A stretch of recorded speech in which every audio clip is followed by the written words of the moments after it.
नमस्कार, मैं हूं मदन राज और आप देख रहे हैं राज तक न्यूज़। मैं इस समय बलिया में हूं। पकड़ी थाना के अंतर्गत एक गांव आता है। बता दें कि एक पीड़िता के घर पे हूं और बता दूं कि इसको लेकर काफ़ी धरना प्रदर्शन भी हुआ था बलिया एसपी कार्यालय पर। तो हम पीड़िता के घर पहुंचे और पूरी सच्चाई और कहानी जानने की कोशिश करेंगे कि आखिर जब घटना की जानकारी हुई आपको, तो आपका पहला रिएक्शन क्या था और अब तक प्रशासन का रवैया क्या है और क्या चूक हुई कि अब तक आपको न्याय नहीं मिला है और क्या लग रहा है कि आगे चल कर न्याय मिलेगा कि नहीं। तो सर नाम बता दीजिए। जय किशन है। तो सर जब आपको पता चला आपके घर में तो क्या रिएक्शन पहला क्या था, क्या बच्ची आकर क्या कही आपको? उन लोगों को पता चला, बच्ची हमको बताई कि मेरे साथ ऐसी ऐसी घटना हुई है। अमित यादव नाम का लड़का मेरे साथ ऐसा किया है। उसके पिताजी का नाम हरे राम यादव है। तो हम लोग जाकर के पकड़ी थाना के अंतर्गत रिपोर्ट लिखाएँ। तो उसमें अपना थाना प्रभारी राजेंद्र प्रसाद द्वारा ये कहा गया कि बच्ची झूठ बोली, ऐसा कुछ नहीं है। उसके बाद से हम लोग 12-13 तारीख को गए थे कप्तान साहब के पास कि मतलब इसमें कोई कार्रवाई या कंप्लेन दर्ज नहीं हो पा रही है। फिर वहाँ से आश्वासन मिला कि ठीक है, आप जाइए, वहाँ पे आपकी कंप्लेन दर्ज कर ली ली जाएगी। हम लोग यहाँ पे थाने पे आए। थाना पे भी वही सब सारी चीज़ें हुई।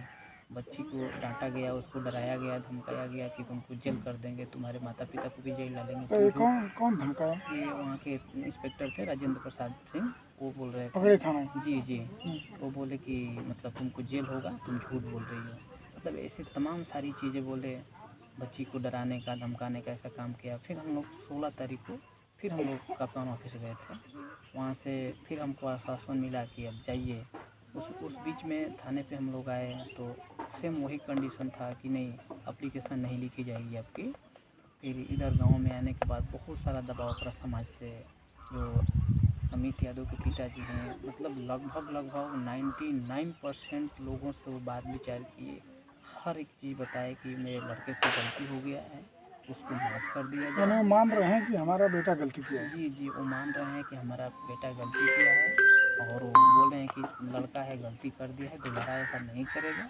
उसको हम घर से मतलब दूर रखवा देंगे, ऐसा कुछ नहीं हुआ। लेकिन जो गलत किया है वो गलत किया है। इस चीज़ को लेकर के हम लोग ने आवाज़ उठाई और फिर हम लोग 19 तारीख को कप्तान साहब के पास गए और उस टाइम कप्तान साहब नहीं थे मौजूद। तो हम लोग मिले थे वहाँ पे, एडिशनल एसपी से मिले थे। उसके बाद उनका आश्वासन आया कि ठीक है अब जाइए। मतलब ऐसे चलता रहा।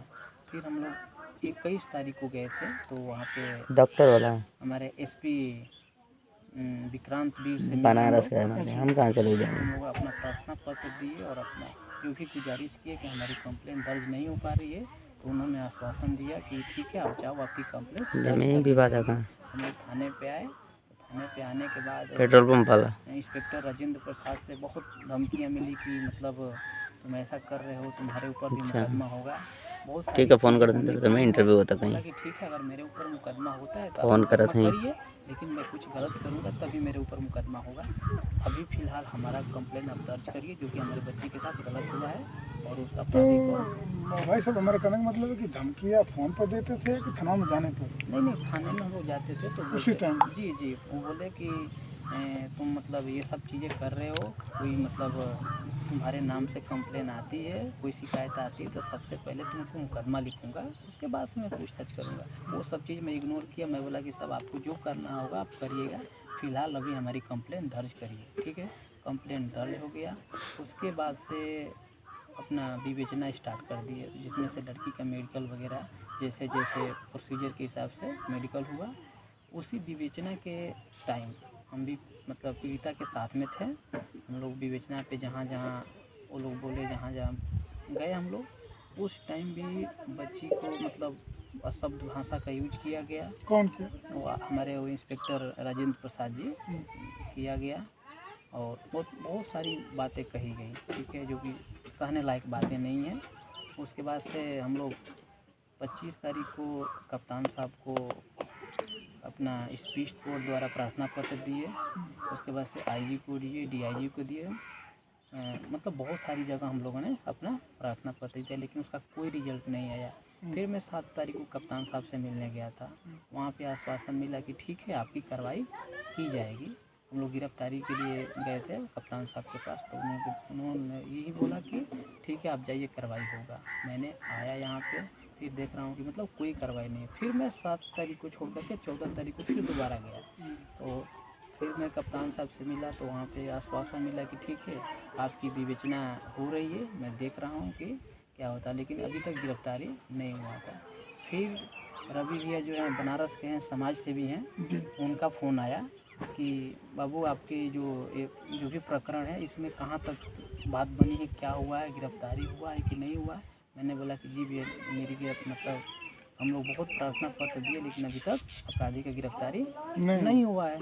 तो उन्होंने बोला कि ठीक है हम कप्तान साहब से बात करते हैं। तो उन्होंने उनके पीआरओ को जैसे भी वो लोग बात करने की कोशिश किए लेकिन बात बनी नहीं।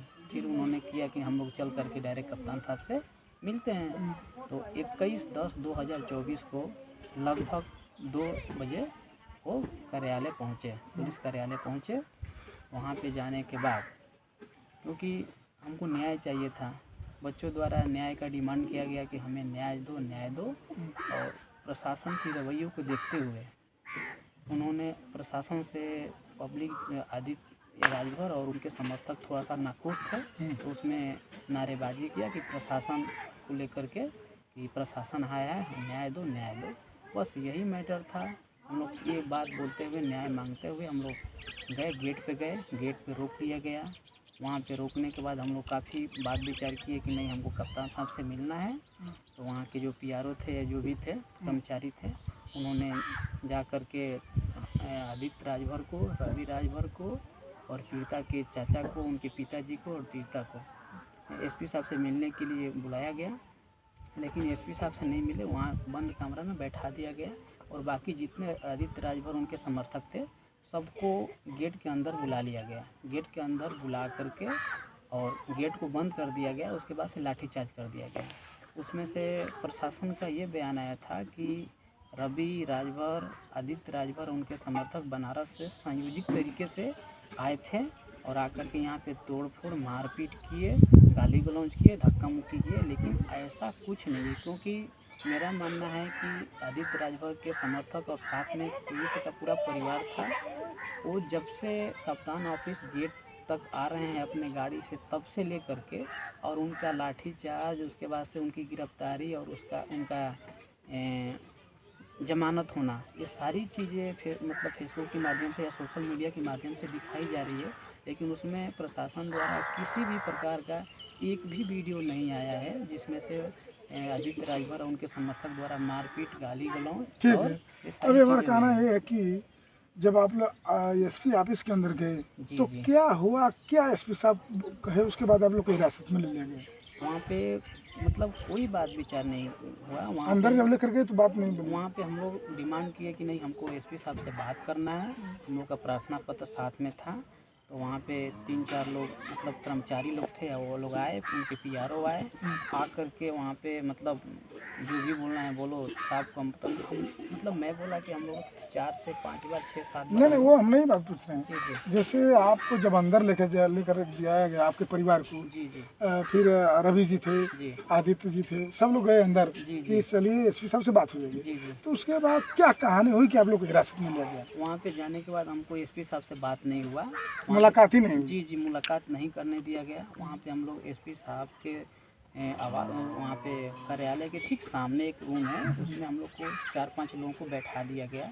बैठाने के बाद वहाँ पे पता चला कि गेट बंद करके और सब पे लाठीचार्ज कर दिया गया। उसके बाद सारी कार्रवाई होने लगी और हम लोग को एसपी साहब द्वारा ये आश्वासन मिला कि ठीक है जो भी होगा आपके साथ अच्छा ही होगा और बाकी सबको अपना। ठीक है, लेकिन अभी हिरासत से निकलने के बाद आप एसपी साहब से मिले।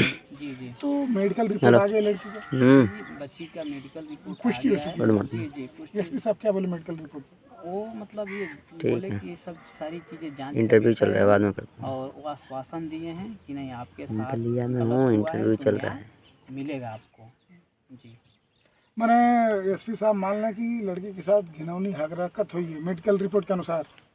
जी जी, ये तो हमारे जो इंस्पेक्टर है, थाना के इंस्पेक्टर हैं राजेंद्र प्रसाद जी, उनके द्वारा भी बोला जा रहा है कि आपके बच्ची के साथ गलत हुआ है, लेकिन ये चीज़ मानने के वो लोग तैयार नहीं है कि तो मेडिकल रिपोर्ट आ गई है ना? जी जी, मेडिकल तो रिपोर्ट फिर आ गई मेडिकल है। रिपोर्ट कब माना जाएगा?